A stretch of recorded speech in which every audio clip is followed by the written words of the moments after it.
Singapore is a very nice city and we do really love a lot of things in it. We already made a couple of episodes where we prize the building typology and the living culture around the social housing blocks in Singapore.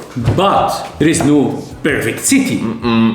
Stripping the architecture and urban design of Singapore, we have found out a couple of mistakes. Without further ado, let's start stripping some infrastructure and architecture. Let's go in Singapore. 4 simple urban design mistakes that every city should avoid.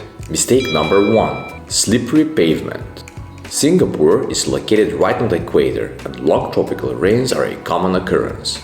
Therefore, the typology of the street fronts is amazing.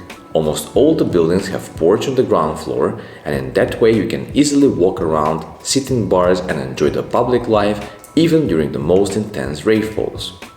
However, the floor surface under all these porches is almost always paved with some smooth material that is extremely slippery when it's wet.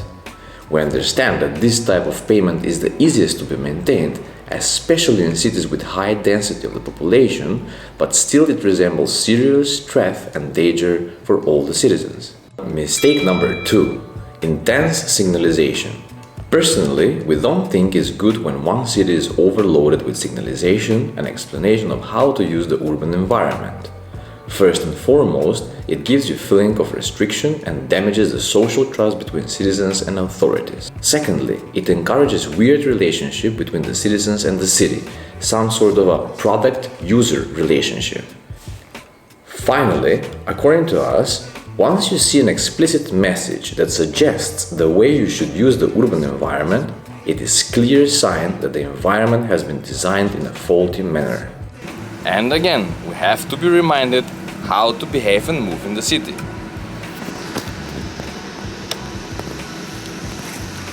Stop. Look. Go. Mistake number 3. Missing crosswalks. Well, speaking of faulty urban design, here you go.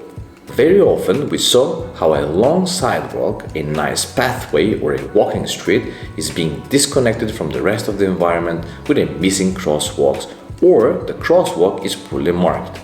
It is so strange. There are so many signs for everything and anything, but when it comes for marking a crosswalk, it turns out there was not enough paint. Now you kinda understand why there is so much signalization that tries to prevent so-called jaywalking, because any crossing of the street actually resembles a jaywalk. One great promenade with beautiful trees, nice paved place, and you continue to walk and there is no pedestrian, no traffic light, no crosswalk, nothing, and it's like a dead end for pedestrians, but maybe that's how they do it. Mistake number 4. Super wide streets. Finally, 5, 6, 7, even 8 lanes wide street in the middle of the city is pure madness. This kind of traffic design should simply be banned with the law. It is impossible for any group of people to cross such a street. It is really hard to cross it, it is super dangerous, and it takes years until you get on the other side.